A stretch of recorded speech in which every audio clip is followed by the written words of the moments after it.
Jeff Gerstmann and Peter Brown. We usually do a section called Ask the Reviewer, where we kind of get your ideas about the games you've reviewed. Both of you reviewed Axiom Verge for your respective publications. Yes, that's correct. Peter Brown, you enjoyed this game quite a lot. I love this game. Yeah. Would you like to know why? I would like to know why you enjoy this video game. Oh, okay. Well, so many of the games that it sort of takes a lot of inspiration from, like Metroid, Super Metroid, even Bionic Commando to a degree. It sort of takes a lot of elements from those games, does those, like replicates what those games do so well in a very good way, and then just adds all this crazy stuff on top of it. There are like way more weapons than you need. The world is super interesting, and the story just gets weirder and more complex as it goes. And you find that like everything is building up, and while you're playing, you just enjoy it more and more, and then you get to the end and you're like, damn it, I just want to keep playing this game. Yeah. And you realize that there is reason to keep playing this game. And you know, I'm playing it again a second time right now just to keep going.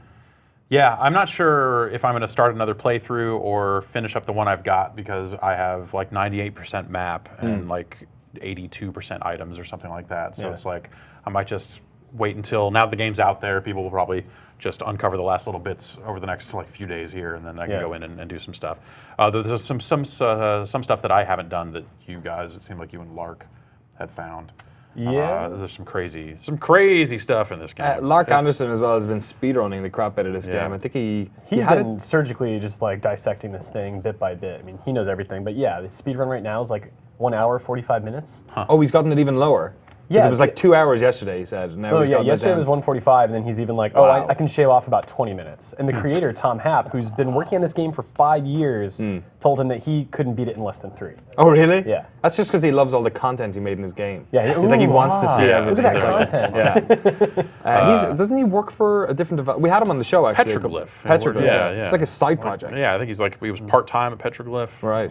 While this was in development. I'm not sure if he's still there, but yeah, that's my understanding. Yeah, it is a really fascinating game. Like it sets itself up like obviously you take a look at it, you're like, oh, like someone wanted to make a new Metroid game, whatever. Yeah, is it just like it always seemed to me like a real homage kind of thing, but is it more to it than that? I think it really benefits from that initial impression. Even though that I think will turn some people off that are kind of sick of like the retro style at this point. It sets itself up, and you think like, oh, it's going to be Metroid, and you start expecting certain types of power-ups and certain types of weapons and certain type of game flow. You see areas where it's like, oh, well, if I could roll up into a ball, I'd be able to fit in there, and it totally subverts all of those expectations. And the items you actually get to do your traversal and kind of make your way through the world are different and really exciting. And that for me was one of the coolest surprises, is that it just wasn't like some like a love letter to Metroid through and through. Like I personally feel like it is in a way, and I guess, but just everything has another layer on top of it that's original. Yeah. So I mean, like for instance, like right when you start, you run to the left to get the gun. You run to the left to get the gun. Like there are some things that are like like just carbon copies. I feel like that is. I think they, like that's used really well to kind of set up the ways that it's not Metroid. But like this address disruptor, this crazy glitch gun that you're just like... Yeah, like this is the most interesting tool in the game, in my opinion. This lets you transform every enemy in the game, and every enemy responds to it differently. For example, like this enemy turns into a little platform that you can ride. Another one, an enemy turns into like this like cement chomping little thing, and it like starts eating away through the environment in ways that you couldn't. So you're really incentivized to use this thing on every enemy, and it also works on the environment as well. There's a lot of stuff that you can transform with that gun. Yeah, it just quickly becomes the sort of thing that you just want to use everywhere. Like every time you get to an area where you're like, I don't know what to do next, like there are tools that you can use to try to uncover secrets in every little nook and cranny, and I found that just really rewarding. Yeah, absolutely. I mean, probably 19 hours-ish, somewhere around there. 19, sure. That was my clock when I finished it, but I think I might have left it running for a few hours. Idling, yeah. With stuff like this beam, that works on enemies, and it works on sort of glitchy areas that are pretty visible. But you guys, you talked about all this stuff to discover and all these secrets and the sort of completion percentages. How, like at the far end of the spectrum, the hidden stuff, the stuff that you find gratifying, that like rewards really close inspection, how esoteric, how inaccessible is that stuff? I mean, is it like full on Fez, deep, like get on some, get your pen and paper out, like that kind of stuff? There's a little bit of that in here. Yeah. A little bit of that. Like Okay. Lark did some manual translation of a document in an alien language using, and then he used a codex to get the English version of that, and then he translated that language, and then other places in the world where you can't just apply a filter, he was able to devise what it said like in a glyph, like in a wall, and then there's a password screen in your menu so you can put in passwords. So by deciphering the language, he was able to translate something in the environment, put in a password, which then allowed him to access an item.